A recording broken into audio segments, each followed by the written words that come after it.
رب اشرح لی صدری ویسر لی امری واحلل عقدۃ من لسانی یفقہوا قولی۔ کہ سورہ انبیاء کی آیت نمبر 9 ہے۔ اعوذ باللہ من الشیطان الرجیم، بسم اللہ الرحمن الرحیم۔ ثم پھر صدقناہم سچا کر دکھایا ہم نے ان کا یا ان سے۔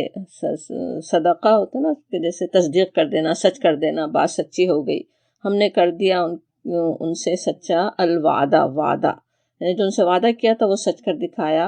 فَأَنْجَيْنَاهُمْ پس نجات دی ہم نے ان کو، وَمَن نَشَاءُ اور جس کو ہم نے چاہا، وَأَهْلَكْنَا ہلاک کر دیا ہم نے المسرفین حد سے نکل جانے والوں کو۔ اب یہاں پہ جو بات چل رہی تھی سورہ انبیاء جو ہم پڑھ رہے تھے، وہاں پہ منکرین کی بات تھی کہ وہ نبی صلی اللہ علیہ وسلم کے بارے میں کیا کہتے تھے کہ حل ھذا الا بشر مثلکم، کہ بس یہ تو ایک ہماری طرح کی بشر ہے، انسان ہے۔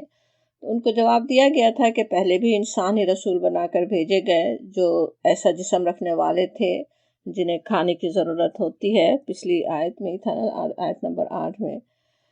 اور اب کہا جا رہا ہے کہ ثم صدقناہم، تو ہم کا اشارہ پھر ان رسولوں کی طرف ہوا جن کی بات چل رہی تھی پیچھے کہ پہلے بھی رسول آئے، اور ان کے ساتھ کیا ہوا کہ ہم نے وعدہ سچ کر دیا۔ وعدہ کون سا ہے؟ وعدہ ان جو اللہ تعالیٰ نے اپنے رسولوں سے فرمایا کہ ان کی مدد کی جائے گی، ان کی قومیں ان کی مخالفت کریں، ان کی بات کو نیچا کرنا چاہیں، لیکن اللہ تعالیٰ کی مدد رسولوں کے ساتھ ہوگی، یہ وعدہ تھا اور وہ ہم نے پورا کر دکھایا۔ فَأَنْجَيْنَاهُمْ پس نجات دی ان کو، رسولوں پر، رسولوں کے ساتھ ایمان لانے والوں کو ہم نے نجات دے دی۔ وَمَن نَشَاءُ اور جس کو چاہا، من نشاء کہنا ویسے کس طرح ہے؟ اللہ تعالیٰ جس کو چاہے وہ نجات دے دیتا ہے۔ پہلے رسولوں کو کی مدد کی گئی، پہلے رسول پر ایمان لانے والوں کی مدد کی گئی، انہیں نجات دی گئی۔ وَأَهْلَكْنَا الْمُسْرِفِينَ اور مسرفین کو ہلاک کر دیا گیا۔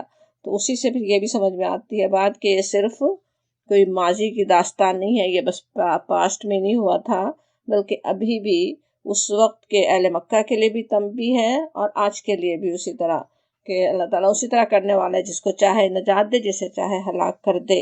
وَأَهْلَكْنَا الْمُسْرِفِينَ کہا جا رہا ہے۔ اس مسرفین کون؟ اسراف کرنے والے۔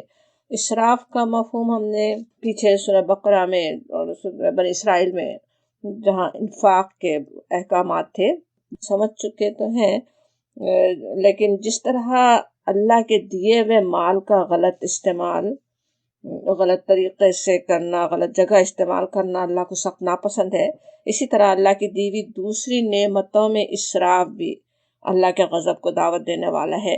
یہاں المسرفین سے ظاہر ہے صرف وہ مراد نہیں ہے جو اپنے مال میں اسراف کرتے تھے، بلکہ اللہ کی دی ہوئی ہر نعمت کی بات ہے، خواہ وہ اپنی صلاحیتیں ہوں، دیکھنے، سمجھنے، بولنے، لکھنے، کچھ کرنے کی، ان سب کا استعمال اللہ کی رضا کے مطابق اور اللہ کی مخلوق کی بھلائی کے لیے ہی ہونے کی ضرورت ہے، ان سے صرف عیاشیاں کرنا ہی مقصود نہیں ہو۔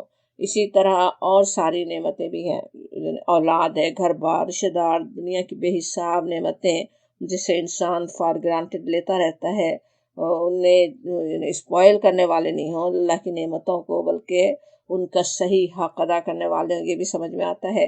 عذاب کو دعوت دینے والی یہ چیز ہے، یہ اسراف، غلط استعمال، اللہ تعالیٰ کی ہر نعمت کا غلط استعمال اللہ کے غضب کو دعوت دیتا ہے، یہ بات سمجھ میں آتی ہے۔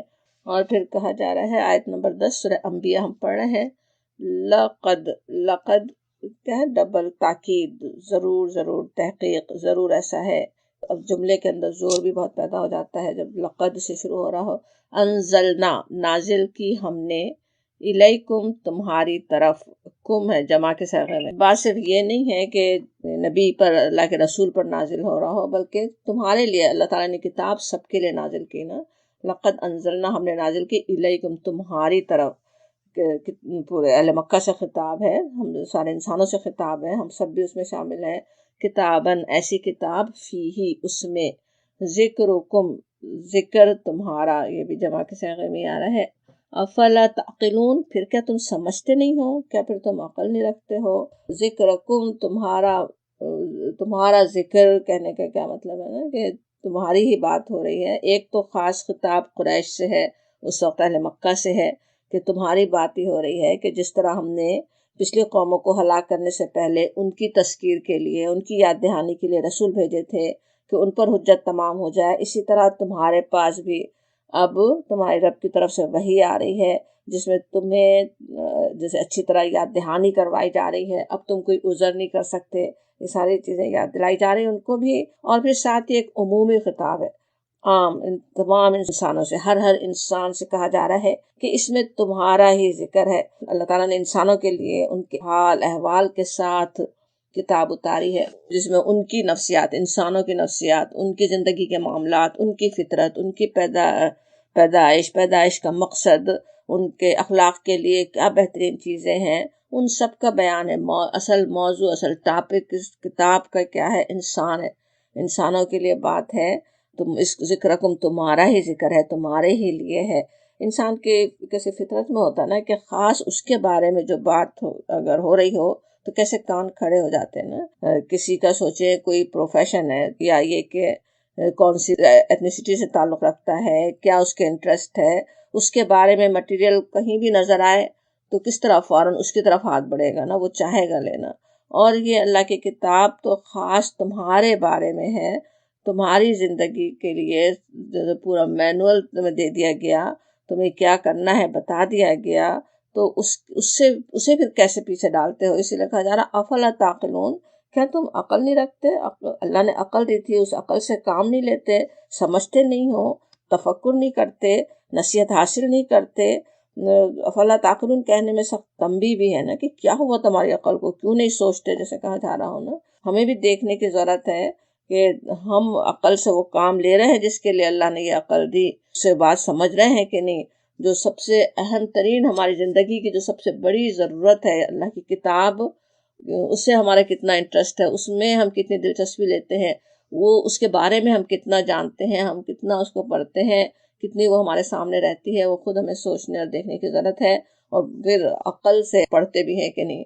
پڑھ لینا بغیر سوچے سمجھے دنیا کی کسی کتاب کے ساتھ نہیں ہوتا، لیکن اس کتاب کے ساتھ انسان کر رہا ہوتا ہے نا کہ بغیر سوچے سمجھے بس پڑھ جائے اور کافی ہو جائے سمجھے نہیں. عقل سے کام لو، سوچو سمجھو، تدبر کرو، غور کرو. کہا جاتا کہ اس کو دیکھو، دیکھتے نہیں ہو تمہارے لیے کیا بات بتائی جا رہی ہے، کیا تمہیں کرنے کے کام بتائے جا رہے ہیں، ذرا وہ دیکھو.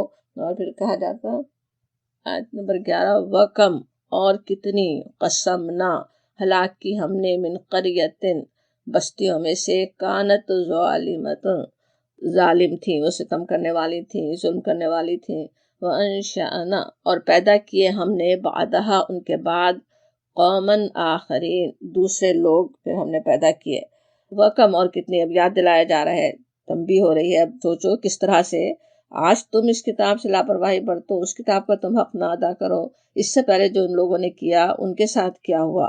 وَكَمْ قَسَمْنَا، کتنی تھیں جو ہم نے ہلاک کر دی. قسمنا کا لفظ ایسے کیا ہوتا ہے؟ اس کے معنی جیسے توڑ دینا، ہلاک کر دینا، بلکہ ریزہ ریزہ کرنا، پیس ڈالنا جیسے ہوتا ہے نا. تو قسمنا کہنے میں ہی کیسا اللہ کا غضب نظر آ رہا ہے نا، جیسے بالکل زمین کے برابر کر دینا، پیس کر رکھ دینا کسی کو.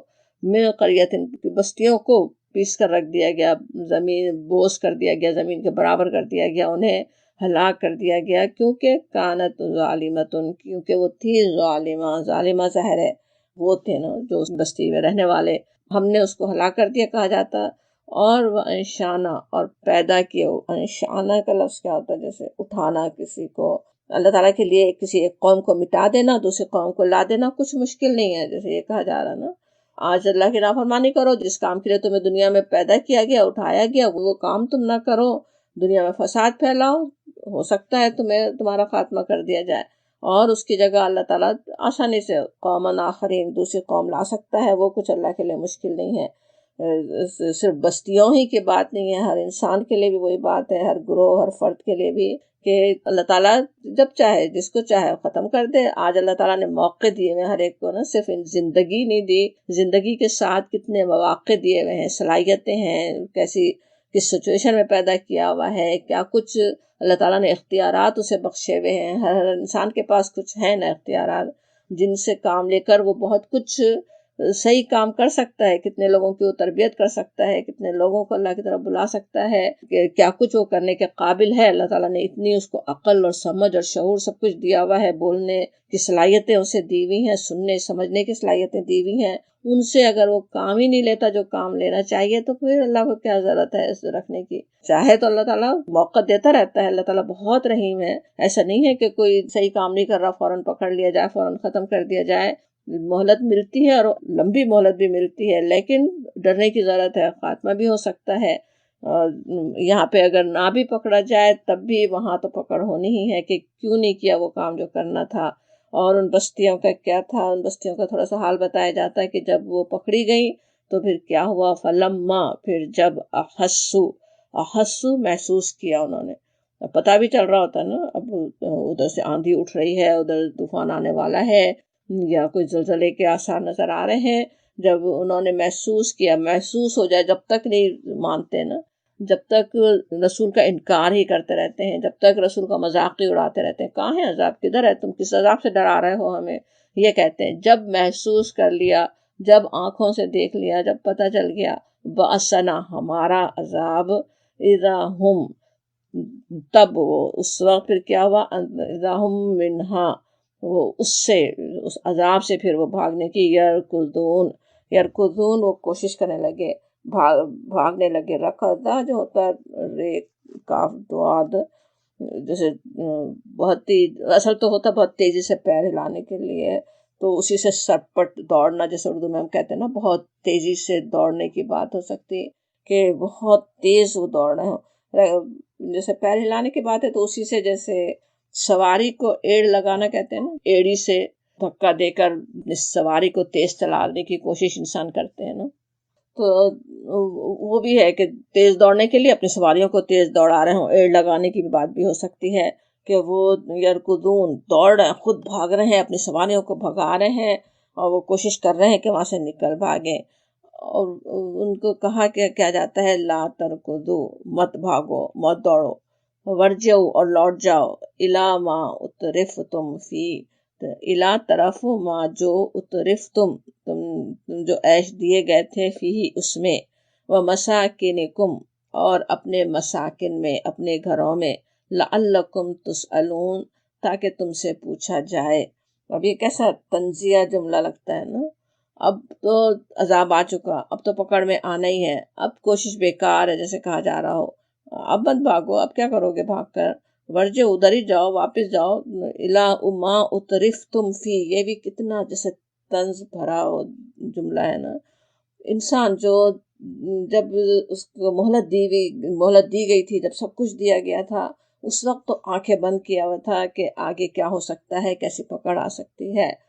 اب کہا جا رہا ہے کہ اچھا اب اسی میں جاؤ. اترفتم کہنا کس طرح ہے، طرف جو ہے عیش کو کہتے ہیں نا، جیسے ان کے جو گھروں میں سامان تعیش بھرے ہوئے ہیں، عیش و عشرت کے جو سامان ہیں. اور اترفتم کہا گیا جیسے دیے گئے تھے، خوشحالی یا نعمتوں کی فراوانی دی گئی تھی، اللہ کی بخشش تھی، تمہاری شکر گزاری کے امتحان کے لیے تھی. اور اس کو کیا کرتا ہے انسان، اپنی قابلیت کا ثمر سمجھ لیتا ہے، اپنا زور بازو کا سمجھ لیتا ہے کہ اس سے میں نے حاصل کیا. وہ بھی احساس دلایا جاتا ہے کہ دیے گئے تھے، عیش کے سامان دیے گئے تھے تم کو، وہ امتحان تھا، وہ اللہ تعالیٰ کی طرف سے تمہیں اللہ نے وہ عطا کیے تھے، جس کا تم نے حق ادا نہیں کیا. وہ مساکنکم، مساکن کہنا کس طرح ہے، جو ما اترفتم فی کی بات آ رہی ہے، جنہیں خوب عیش و عشرت کے سامان دیے گئے تھے، تو ظاہر ہے ان کے مساکن بھی پھر کیسے ہوں گے نا، ان کے محلات، ان کے ایوان، ان کے زبردست جو ان کے آرام دہ انہوں نے اپنے جو گھر بنائے ہوئے تھے. جاؤ وہیں واپس پلٹو، کہا جا رہا ہے لعلکم تسألون. اب یہ ہے کہ کیا عیش کے سامان تھے، ہمیں پتہ ہے پچھلی قوموں کو یاد کریں، قوم لوط، قوم سبا، عاد اور سمود، ہر ایک کو کس طرح اللہ تعالیٰ نے نوازا تھا نا، نعمتوں سے مالا مال تھے. قوم لوط کے بارے میں آتے کہ پوری سرزمین باغات کی طرح تھی، 2 باغ ان کے 2 طرف، ہر طرف باغ باغ جیسے ہوں، ادھر نظر ڈالے باغ، ادھر نظر ڈالے باغ. عاد و سمود کی بھی بات اسی طرح آتی ہے، اللہ تعالیٰ نے انہیں خوب صلاحیتوں سے، طاقت سے بھی نوازا ہوا تھا۔ قوم سبا کے بارے میں تاریخی روایات میں ہے کہ وہ جلانے کے لیے تک بھی خوشبودار لکڑی استعمال کرتے تھے۔ قریب سے جو گزرنے والے تجارتی بیڑے ہوتے تھے، جو انہیں دور دور تک ان کی بستیوں سے آنے والی خوشبو محسوس ہوتی تھی۔ تو کیا عیاشی تھی نا، کیا کچھ ان کے پاس تھا۔ صرف کھانے بنانے کے لیے، جلانے کے لیے آگ، اس میں بھی خوشبودار لکڑی استعمال ہو رہی ہے۔ آج بھی دنیا میں کس طرح کے عیش کے سامان تو کتنے بڑھتے ہی جا رہے ہیں نا، اور خود ہم سب بھی کس طرح اللہ کی ایسی بے حساب نعمتوں سے دن اور رات مستفید ہو رہے ہیں، جو دنیا میں کم ہی لوگوں کو ملی ہوئی ہے۔ آج دنیا میں سوچیں، پوری دنیا کا سوچیں تو کہ کتنے کیسے لوگ کتنی مشکلات میں بھی ہیں، کیا کچھ لوگوں کے پاس پریشانیاں بھی ہیں۔ اللہ تعالیٰ نے ہمیں جو کچھ عطا کیا ہوا، بالکل اترف تم فی کہیں تو کیسے ڈر بھی لگ رہا ہوتا ہے، ہم بھی انہی لوگوں میں شامل ہیں۔ انشاءاللہ بس ان نعمتوں کو فار گرانٹیڈ لینے والے نہ ہوں، ان کو اللہ کی طرف سے دیا ہوا امتحان سمجھنے والے ہوں، اور اس امتحان میں پورا اترنے کی انشاءاللہ ہم کوشش کرتے رہیں۔ اب یہاں بات اگرچہ گزشتہ قوموں کی ہو رہی ہے، لیکن اصل میں تو اس وقت قریش کو ان کے ذریعے سے ڈرایا جا رہا ہے، ان کے انجام سے سبق لینے کے لیے، اور اسی طرح ہمیں بھی ان کی بات کر کے اصل ہمیں یاد دلایا جا رہا ہے کہ یہ اللہ کی سنت ہے، یہ اس طرح سے ہوتا ہے۔ اور وہ تو ویسے جن پر عذاب آئے وہ تو کافر قومیں تھیں، جن کے بارے میں کہا گیا وہ مسرفین جن کو کہا گیا۔ ویسے یہ بھی بات ہے بڑی سمجھنے کی کہ کافر نہیں کہا گیا، مسرفین کہا گیا۔ اصل چیز وہ ہے، ایک کلمہ پڑھنے والے گروہ میں شامل ہوں، اپنے آپ کو بلیورز میں شامل رکھتے ہوں، لیکن سارے کام وہی ہوں جو ایک کافر مسرف کے ہوتے ہیں، تو وہ بھی مسرف ہی ہوگا نا۔ اگر وہ غلط کام کر رہا ہے تو وہ کیسے نہیں اللہ کے عذاب کو دعوت دے گا۔ مدینہ ہجرت کرنے کے بعد مسلمانوں کو بھی، اس وقت کے بھی مسلمان سوچیں جو نبی صلی اللہ علیہ وسلم پر ایمان لائے، جنہوں نے ہجرتیں کی، جنہوں نے آپ کا ساتھ دیا، اس میں سورہ توبہ میں ان سے کہا گیا، وہاں پہ سورہ توبہ کا پتہ ہے کس طرح جہاد پہ اس وقت نکلنے کے لیے دعوت دی جا رہی تھی، اور جو پیچھے رہ جائیں ان پہ تنبیہ ہو رہی تھی۔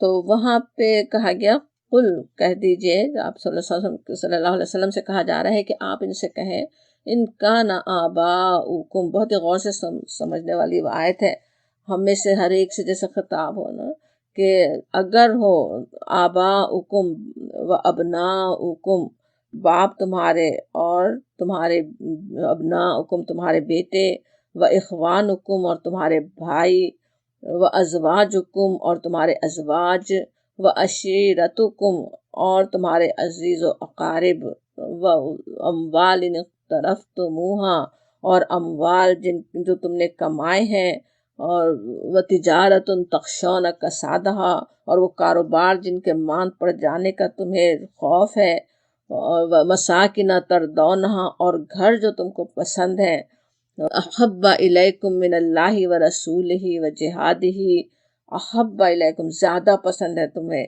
یہ ساری چیزیں، آبا، ابنا، بھائی، اپنے خاندان، اپنے ازواج، مال، تجارت، اپنے گھر، خاص ہم عورتوں کے لیے بات جیسے ہو رہی ہو، کیا پسند اپنے گھر میں ہوتے ہیں، وہ سب اگر محبوب ہیں اللہ اور اس کے رسول و جہادی، اور اس کی راہ میں کوشش سے زیادہ، ان کے راستے میں کوشش کرنے سے زیادہ، فی سبیلی اس راستے میں کوشش سے زیادہ، فتربصوا پس انتظار کرو، حتی یاتی اللہ بامرہ یہاں تک کہ لے آئے اللہ تعالیٰ اپنا حکم، واللہ لا یہدی القوم الفاسقین اور اللہ ہدایت نہیں دیتا فاسق قوم کو۔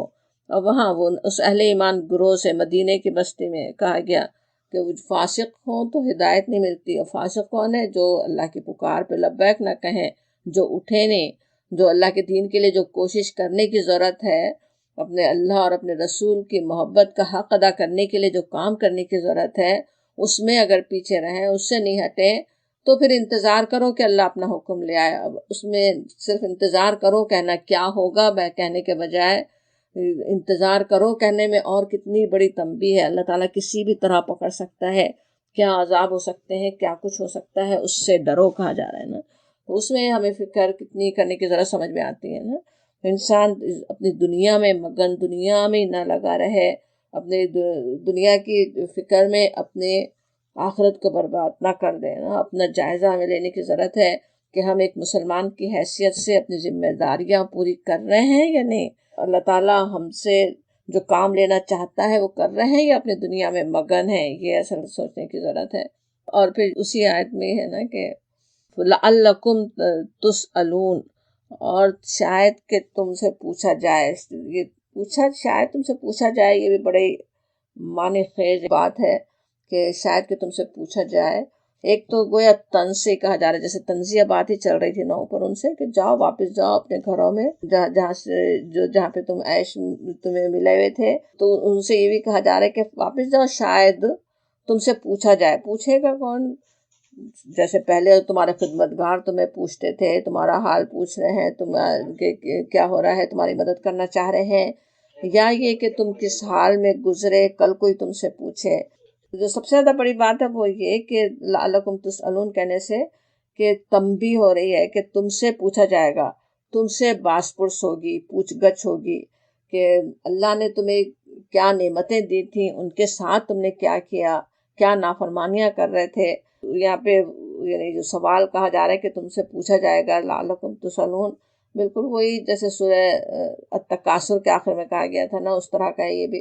ثم لتسألن یومئذ عن النعیم، اور اس دن تم سے پوچھا جائے گا نعمتوں کے بارے میں. پوچھ گچھ ہوگی، باس پرس ہوگی کہ تم نے نعمتوں کا کیا کیا. ان نعمتوں کے بارے میں سوال ہونے والا ہے کہ ان نعمتوں کا کیا حق ادا کیا.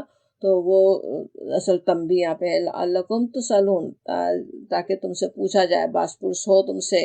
عذاب میں اب گرفتار ہو گئے، اب باس پرس کا مرحلہ آ رہا ہے، پوچھ گچھ کا مرحلہ آنے والا ہے کہ تم نے کیا کچھ کیا. قالو، کہنے لگے. اب یہ کون کہنے والے ہیں؟ وہی جو عذاب میں گرفتار ہیں. یا ویلنا، یا ویلنا کیسے ہوتا ہے نا اپنے آپ کو جیسے لعنت ملامت کرنے کا لفظ، کہ تباہی میری کم وقتی، میری بربادی، جیسے کوئی انسان کہے نا میری شامت. انا کننا ظالمین، بے شک ہم تھے ظالم. اب اس وقت بہت اعتراف کر رہے ہوں گے کہ ہم نے ہی کیا تھا نا. جب عذاب نے لپیٹ میں لے لیا تب ان کو ہوش آیا کہ ہم تھے ظالم، ہم نے ہی ظلم کیا تھا. پھر ان کی مثال قرآن میں آتی ہے نا کہ جب موت سامنے آئی، جب پوری طرح پکڑ میں آ گیا، تب پکار اٹھتا ہے نا کہ میں ایمان لے آیا، اس کے سوا کوئی الہ نہیں جس پر بنی اسرائیل ایمان لائے. وَأَنَا مِنَ الْمُسْلِمِينَ، بڑے مسلمان بن کے اس وقت کہہ رہا ہے. اس وقت ہوش آتا ہے نا ظالموں کو کہ جب پکڑ آئی گئی. لیکن جب پکڑ آ جاتی ہے تو اب تو بس آ گئی، اب وہ پھر مہلت نہیں ملتی. کہا جا رہا ہے فما زالت تلکا، بس ہمیشہ رہی تلکا یہی دعواہم، پکار ان کی، حتیٰ یہاں تک کہ جعلناہم، کر دیا ہم نے ان کو، حصیدن خامدین، جڑ سے کٹی کھیتی، خامدین بجھے ہوئے ڈھیر جیسے انہیں کر دیا. فما زالت کا جو لفظ ہے، زالت کے معنی ہوتے زائل ہوئی، ختم ہوئی. لیکن ما زالت کہیں تو جیسے ختم نہیں ہوئی، مسلسل ہوتی رہی. قرآن میں لا یزالہ کا لفظ بھی اسی طرح آتا ہے، اس کے ہمیشہ کا مفہوم دیتا ہے نا، جیسے کبھی نہیں ختم ہونے کا. تو عذاب آنے کے بعد پھر وہ یہی پکارتے رہے. اب عذاب میں گرفتار ہی ہیں، اب اس وقت اپنے آپ کو لعنت ملامت کیے ہی جا رہے ہیں نا. وہ جو یا ویلنا انا کننا ظالمین کہہ رہے تھے، وہی دعویٰ ہم، اس کو کہا جا رہا ہے وہی پکار ان کی رہی، یہاں تک کہ ہم نے ان کو کر دیا حصیدن خامدین. ایک ایسا نقشہ جیسے سامنے آ رہا ہے نا. حصیدن ہوتا ہے، حسدہ کہتے ہیں کھیتی کاٹنا، حصید جیسے بالکل تباہ و برباد، تہس نہس کر دینا. اور خامدین، خمدہ کے معنی ہوتے بجھ جانے کے، خمدۃ النار، آگ کا بجھ جانا. تو جیسے بالکل ساکن ہو جانا، موت کے لیے بھی کنایا ہوتا خمود، کہ وہ بس مر گئے، ختم ہو گئے. زندگی کیسی حرارت ہوتی ہے نا زندگی میں، وہ بس ٹھنڈے، موت آئے تو کیا ٹھنڈا ہی پڑ جاتا نا انسان. وہ کہا جا رہا ہے حسیدن خامدین. یہاں پہ کہا گیا دوسری جگہ بھی قرآن میں کس طرح جب جن قوموں پہ عذاب آئے ان کا جو نقشہ کھینچا گیا، سورۃ الفیل میں ہے نا، فجعلناہم کعصف مأکول، پس کر دیا ہم نے ان کو جیسے کھایا ہوا بھوسا. جب عذاب آ گیا تو اب اس کے بعد کیسے جیسے کوئی سب کچھ ختم ہو، بالکل وہی حسیدن خامدین والی صورت نظر آ رہی نا، سب بجھے ہوئے پڑے ہوئے، کھیتی کٹی ہوئی، بھوسا جیسے کھایا ہوا۔ قوم عاد کے بارے میں آتا ہے کأنہم اعجاز نخل خاویہ، سورہ حاقہ میں، جیسے وہ کھجور کے بوسیدہ تنے ہوں۔ بڑے بڑے، قوم سمود کا تو تھا بھی نا کس طرح بڑے بڑے قد آور لوگ تھے، اور وہ مرے ہوئے پڑے ہوں تو جیسے کوئی کھجور کے بوسیدہ تنے پڑے ہوئے ہوں۔ کسی قوم نے سوچے کسی پر حملہ کر دیا ہو، اس کے بعد جو بیٹل فیلڈ کا نقشہ یاد کریں تو بالکل یہی صورت نظر آئے گی۔ بمباری کے بعد کسی شہر کی تصویریں تصور میں لائے تو حسیدن خامدین کا نقشہ نظر آئے گا۔ خامدین پھر وہی بجھے ہوئے، زندگی کی حرارت ختم ہو گئی۔ اللہم انی اعوذ بک من غضبک، اللہم انی اعوذ بک من سخطک، اللہم لا تسلط علینا من لا یرحمنا، اے اللہ ہم پر ایسے لوگوں کو مسلط نہ کیجیے جو ہم پر رحم نہ کریں۔ ہم سے غلطیاں تو ہوتی ہیں، پورا نعمتوں کا حق تو نہیں ادا ہوتا، لیکن اللہ تعالیٰ اپنی رحمت سے ہمیں مہلت دیے رکھے، اس پہ کبھی پکڑے نہیں۔ اور پھر کہا جاتا وما خلقنا السماء، سورہ انبیاء ہم پڑھ رہے ہیں آیت نمبر 16، اور نہیں پیدا کیا ہم نے السماء آسمان کو، والارض اور زمین کو، وما بینہما اور ان دونوں کے درمیان، لاعبین کھیلتے ہوئے۔ لاعبین جو ہے لعب، ایسے لعب بے مقصد کام، کھیل جس کا کوئی مقصد نہیں ہو۔ فرمایا جاتا ہے کہ ہم نے ایسے نہیں پیدا کیا آسمان اور زمین کو اور اس کے درمیان جو کچھ ہے، کہیں تو کیا ہوا، پوری کائنات آ گئی نا اس میں، السماء والارض وما بینہما، والارض وما بینہما کہنے میں، یہ اتنی بڑی کائنات اتنے زبردست انتظامات کے ساتھ، یہ ساری کچھ ایسا نہیں ہے کہ ہم نے اسے بس بیکار پیدا کر دیا ہو، کوئی اس کا مقصد نہیں ہو، صرف کھیل کے لیے پیدا ہو، یہ کیسے ہو سکتا ہے؟ جیسے کہا جا رہا ہے نا، ایسے ہی پیدا کر دے تو مذہب کو، اللہ کو اور آخرت کو نہ ماننے والے، وہ خواہ وہ زبان سے انکار کرنے والے ہوں یا زبان سے ماننے کا دعویٰ کرتے ہوں پھر اپنے عمل سے انکار کرتے ہوں، وہ گویا سمجھ رہے ہیں کہ یہ ساری کائنات بس کوئی کھلنے کا کھیل ہے، کسی بس جیسے تھیٹر میں پیش کیا جانے والا کوئی پلے ہے کچھ، یا بچوں کے جیسے کوئی مٹی کے گھروندے بنا رہے ہوں، آج کل کس طرح بلاک سے وہ بڑے بڑے قلعے تعمیر کر رہے ہوں، اور پھر اس کو توڑ پھوڑ کے رکھ دیا، بات ختم۔ اللہ تعالیٰ فرماتا ہے اس طرح نہیں ہوتا نا، یہ اس طرح سے اللہ تعالیٰ نے نہیں پیدا کیا۔ اگر سوچیں افراد یا کوئی گروہ یا قوم اس طرح اپنی زندگی گزار رہے ہیں کہ اپنے لیے جو کچھ عیش فن اور مزے حاصل کر سکتے ہیں بس حاصل کر لیں، اور اپنے کسی عمل کی جواب دہی کی نہ فکر ہے، نہ کل اللہ کے سامنے کھڑے ہونے کی کوئی تیاری ہے، تو وہ کیا سمجھ رہا ہے؟ بالکل یہی سمجھ رہا ہے نا کہ اتنی زبردست کائنات کو بس مٹی میں مل جانا ہے، کچھ اس کا انجام نہیں ہے، سب ختم ہی ہو جانا ہے۔ وہ کیسی بات ہے جس کی کوئی لاجک نہیں، وہ یہاں پہ جیسے کہی جا رہی ہے اللہ تعالیٰ نے کوئی کھیل کے لیے نہیں پیدا کیا، کہا جا رہا ہے کہ یہ حقیقت ہے نہیں۔ خود انسان اگر غور کرے اس کائنات پر جس کا ایک ایک ذرہ با مقصد پیدا کیا گیا، جو اتنے بہترین نظام کے ساتھ چل رہی ہے، وہ سب کچھ بے مقصد تو نہیں ہو سکتا نا۔ انسان تک بھی سوچیں کوئی ایسا کام قصدن نہیں کرتے کہ شاندار مکان بنائیں، ساری ضروریات کو پورا کرنے کا اہتمام کریں، اس میں اسے فرنش کریں، اس کے لیے ہر چیز مہیا کر دیں، اور اس سب کا کوئی مقصد نہ ہو، اس کو بس توڑ پھوڑ کے مٹی میں ملا دینے کا ہی بس ارادہ ہو، نہیں ہوتا نا اس طرح۔ تو اتنی بڑی کائنات کے بارے میں، اس کے اتنے سارے انتظامات کے بارے میں انسان یہ کیسے سوچ لیتا ہے کہ کچھ اس کا انجام نہیں ہے، کچھ پوچھ گچھ نہیں ہے، کچھ آخر میں اس کے کچھ آخرت آنی نہیں ہے، بس مٹی میں مل کے ختم ہو جانا ہے، یہ کیسے ہو سکتا ہے؟ یہ بات بار بار سمجھائی جاتی ہے نا انسان کو۔ لو اردنا، اسی کو اور تفصیل سے سمجھایا جا رہا ہے، لو اردنا اگر ارادہ کرتے ہم، ان نتخذا یہ کہ بنائیں، لہو یہاں پہ بھی اس کے لیے کھیل کے آ رہا ہے، کھیل کے لیے کہ کوئی ایسی چیز جو کھیل کود کے لیے لہو و لعاب ہوتا نا، اپنے اندر مشغول کرنے والے کھیل وغیرہ، تو لاتخذناہ، تو لا یا بالتاکید کا کہ ہم ضرور ہم کرتے، بنا لیتے ہم اس کو، من لدنا اپنے پاس سے، اپنے ہی پاس بنا لیتے، صرف کھیل نہیں ہوتا، صرف لعب کے لیے کرنا ہوتا، اللہ تعالیٰ اتنے سارے انسانوں کو اس نے پیدا کیوں کرتا، کیوں ان کو بھیجتا؟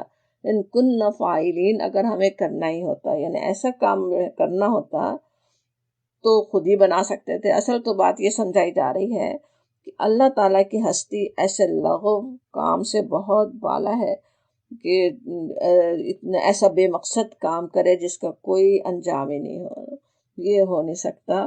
یہ سمجھایا جا رہا، بل نقدفو، بلکہ نقدفو کا جو لفظ ہے، قذفہ کے معنی ہوتے لغوی پھینکنا، پھینک مارنا، بالحقی حق کو، علل باطلی باطل پر، فید مغہو پس سر توڑ دیتا ہے اس کا، فَإِذَا پس جب ہوا وہ زاہق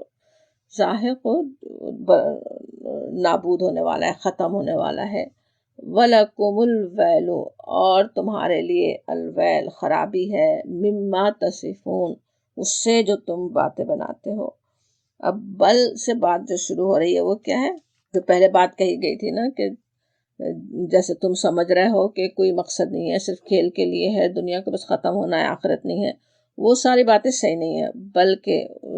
بلکہ کیا ہے، اللہ تعالیٰ نے اس مقصد سے بھیجا ہے، یہ کام جس مقصد کے لیے زمین پر تمہیں بھیجا گیا، جو امتحان وہ تمہیں دے رہا ہے، اس میں کامیابی کے لیے کیا کرنا ہے، کیوں تمہیں بھیجا، رب کیا کروانا چاہتا ہے کہ باطل پر کاری ضرب لگائے، اس کے باطل قوتوں کو مٹانے کے لیے زور لگا دے، حق و انصاف کو قائم کرنے کے لیے اپنی صلاحیتیں لگا دے۔ فید مغہو کا دماغہ کا جو لفظ ہے، دماغ بھی اسی سے ہی ہے، تو یہ بھی سمجھا گیا کہ یہاں پہ جیسے ایسی چوٹ لگنا، جیسے بالکل ختم کر کے رکھ دینا، دماغ پہ چوٹ لگے تو ختم ہی ہو جاتے، یا مار کے بھیجا نکال دینا، یہ بھی کسی نے سمجھا۔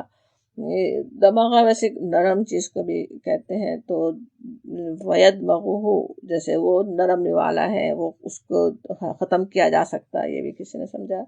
تو فید مغہو اس کا سر توڑ دیتا ہے اس کا، پس وہ ہوا زاہقن وہ جانے والا ہے۔ فیضا ہوا زاہقن کہنا کہ وہ زاہقہ کے معنی ہوتے نا کہ مٹ جانے والا، زائل ہونے والا، ختم ہونے والا۔ کیا چیز ہے زاہق؟ باطل۔ باطل کیا ہے؟ اللہ کی نافرمانی، اللہ کو نہ ماننا، حق کا اپوزٹ، وہ تو زاہق ہے، وہ تو جانے والا ہے، وہ تو ختم ہی ہونے والا ہے، یہ کہا جا رہا ہے۔ سوچیں ایک کام جو ہمیں کرنا ہو، اگر ہم یہ سمجھ رہے ہوں کہ اس کام کا پورا ہونا ناممکن ہے، تو کیا ہوتا ہے، وہ کام مشکل لگنے لگتا ہے نا، انسان جلدی چھوڑ بیٹھتا ہے، ہمت ہار جاتا ہے۔ اور اس کے مقابلے میں اگر یہ معلوم ہو کہ وہ کام ہو سکتا ہے، تو کس طرح انسان کا انداز بالکل مختلف ہوتا ہے نا، وہ مسلسل زور لگاتا رہے گا، پوری قوت لگانا اس کے لیے آسان ہو جائے گا، اسے پتہ ہے کہ کام ہونے والا ہے، میں کر ڈالوں، میں کر سکتا ہوں، کر دوں۔ تو اسی کے لیے کہا جا رہا ہے فَإِذَا هُوَ زَاهِقٌ، باطل تو ہے ہی جانے کے لیے، نابود ہونے کے لیے ہی ہے۔ سورہ بنی اسرائیل میں جس طرح کہا گیا جاء الحق وزهق الباطل، حق آ گیا، باطل چلا گیا، ان الباطل کان زہوقا، کہ باطل تو ہے ہی مٹنے والا۔ سورہ بنی اسرائیل جیسے ہجرت کے قریب کی صورت تھی نا، اب حق آ ہی چکا وہاں پہ، تو جیسے پاسٹ ٹینس میں کہا جا رہا ہے، اور باطل مٹ گیا، باطل چاہنے والا ہے۔ حالانکہ ابھی مکے میں ہی تھے اس وقت نبی صلی اللہ علیہ وسلم، ابھی آپ کی مخالفتیں چل ہی رہی تھیں، لیکن بات جیسے طے ہے وہ تو ہونی ہی ہونی ہے، باطل تو مٹنے ہی والا ہے، وہ تو آنے ہی والا ہے، حق وہاں پہ کہا گیا نا۔ قرآن میں ویسے دوسری جگہ بھی اکثر مثالوں سے بات سمجھائی گئی کہ جیسے باطل کی کیا حقیقت ہی کیا ہے، کہیں اس کو سیلاب کے جھاگ یا دھاتوں پر جو جھاگ آ جاتا ہے اس سے مثال دی گئی۔ جھاگ کا کیا ہے، ایک وقت میں تو بڑا ایسا نظر آتا ہے جیسے ہر چیز پہ چھایا ہوا ہے، لیکن پھر کیا ہے، بیٹھ جاتا ہے آہستہ آہستہ، اس کو ہٹانا اس کو کچھ مشکل کام نہیں ہے نا۔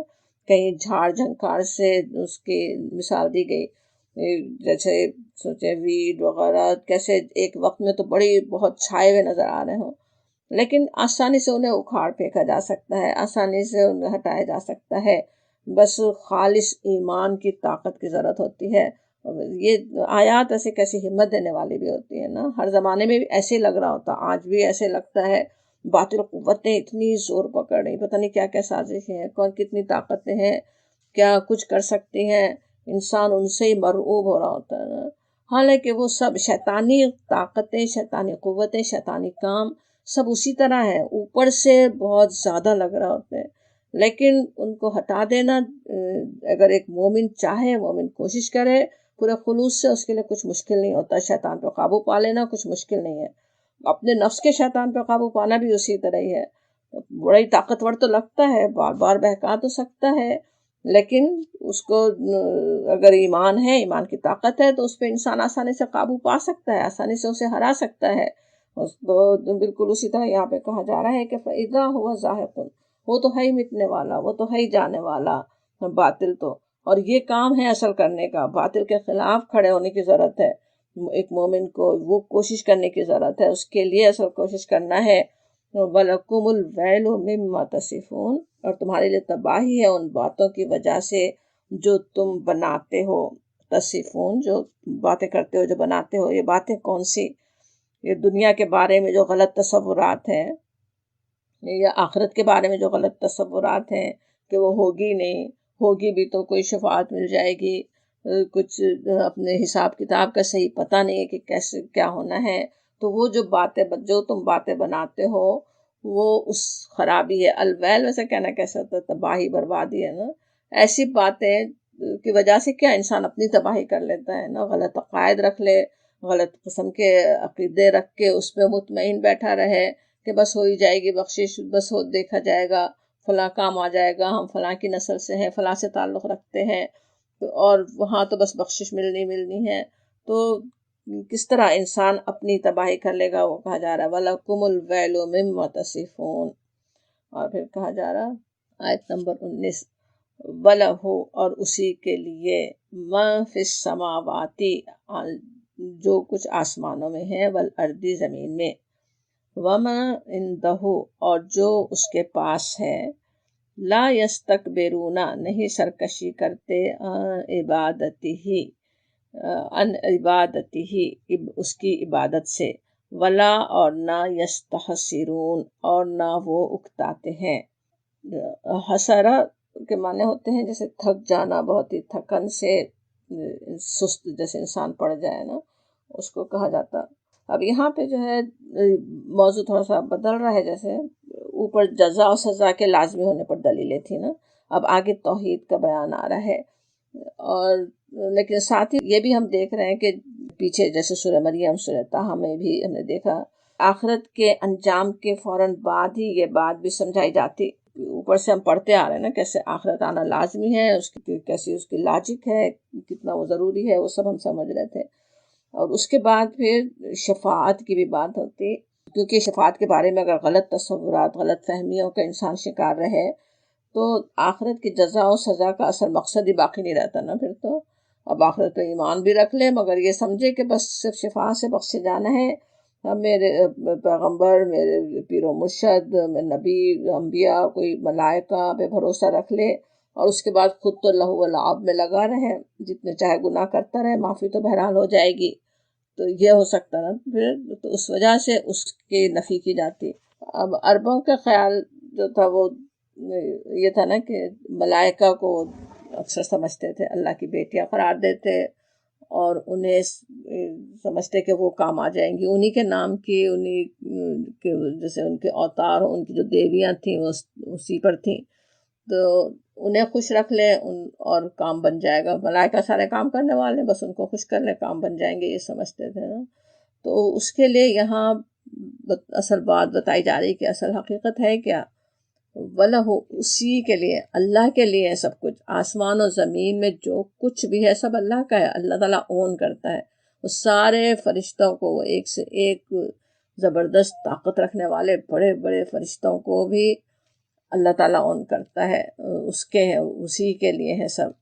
اور ومن عنده، اور جو اس کے پاس ہے، اس کے پاس ہے کہنے سے سمجھ میں آتا ہے کہ وہ جو اس کے مقرب فرشتے ہیں، جو اس کے حضور میں جو حاضر رہتے ہیں، ان کا کیا حال ہے؟ وہ لا یستکبرون عن عبادتہ، وہ تو استکبار نہیں کرتے، وہ کوئی تکبر نہیں کرتے اللہ کی عبادت سے، اللہ کی عبادت سے انہیں کچھ آڑ نہیں ہوتا، وہ تو اللہ کی عبادت ہر وقت کرتے رہنا چاہتے ہیں نا۔ ان پہ بھروسہ رکھ کے انسان اپنے اللہ کی بندگی سے منہ موڑ لے کہ وہ فرشتے کام آنے والے ہیں. اور ان فرشتوں کا تو یہ حال ہے کہ وہ کوئی تکبر نہیں کرتے، بلکہ اور ولا یستحسرون، اور اس سے اکتاتے ہی نہیں ہو بالکل. یعنی ایسا نہیں ہوتا کہ اس سے تھک جائیں، کبھی بھی اس سے تھکنی انہیں اس سے محسوس نہیں ہوتی، ہر وقت وہ کر رہے ہوتے ہیں. یسبحون اللیل والنہار لا یفترون، یسبحون تسبیح کرتے ہیں رات اور دن، لا یفترون، اور اس میں کوئی وقفہ نہیں آتا. یفترون کا جو لفظ ہوتا ہے فترہ، فطرت الوحی جیسے کہا جاتا ہے نا، کیا ہوتا ہے جیسے وقفہ بیچ میں جو بریک جو آ جاتا. الفترہ جیسے تیزی کے بعد ٹھہرنا، یا سختی کے بعد نرمی کا ہونا، قوت کے بعد کمزوری کا ہونا، اس سب کے لیے آتا ہے. تو اصل سمجھیں کہ کوئی بریک نہیں لیتے، کوئی وقفہ اس میں نہیں لیتے، یہ بات سمجھائی جا رہی ہے. وہی بات ایسے کئی جگہ کہی بھی گئی، اس میں جیسے سورہ حامیم سجدہ میں بھی ہے کہ یسبحون اللیل والنہار وہم لا یسعمون، کہ وہ اور شب و روز، دن اور رات اس کی تسبیح کرتے ہیں. وہاں پہ بھی وہ مقرب فرشتوں کی بات ہی ہے جو اللہ کے قریب رہنے والے ہیں، اور وہ کبھی اکتاتے نہیں ہیں. سعما کا جو لفظ ہے وہ بھی اسی طرح، جیسے کسی چیز سے جیسے اکتاہٹ محسوس ہونے لگے، وہ بھی نہیں ہوتا انہیں. دن اور رات اللہ کی عبادت وہ کر رہے ہوتے ہیں. اب یہ فرشتوں کے بارے میں یہ بات بتانا کہ وہ اللہ تعالیٰ نے ہمیں کیوں بتایا، ایک تو یہ کہ انسان جو ان فرشتوں کی شفاعت پر بھروسے کر کے اللہ کی عبادت کے لیے نہیں جھکتے، تو ان کو بتایا جا رہا ہے کہ وہ فرشتے جن کا حال یہ ہے کہ ان سے کوئی گناہ سرزد نہیں ہوتا، وہ ایسی عبادت میں اللہ کے لگے ہوئے ہیں. تو ہمیں سوچنے کی ضرورت ہے کہ ہمیں کس طرح اللہ کی بندگی کرنا چاہیے. اللہ تعالیٰ نے نمونے کے لیے جیسے ہمارے لیے رکھا ہے، کہ بتایا ہے کہ فرشتوں کا تو یہ حال ہے. اللہ کی عبادت، اس کی تسبیح، اس کا ذکر کرنے والوں سے تو زمین و آسمان بھرے ہوئے ہیں. فرشتوں کے بارے میں آتا ہے نا، فرشتوں کے بارے میں ہے کہ کس طرح زمین اور آسمان سب جیسے بھرے ہوئے ہوں نا ان سے. اور پھر یہ بات یہ بھی سمجھ میں آتی کہ اللہ تعالیٰ کو ہماری تسبیح، ہماری عبادت کی کوئی حاجت نہیں ہے. اس کے تو جو تسبیح کرنے والے ہیں وہ تو دن اور رات اس کی کر رہے ہیں، اس کی بندگی کر رہے ہیں.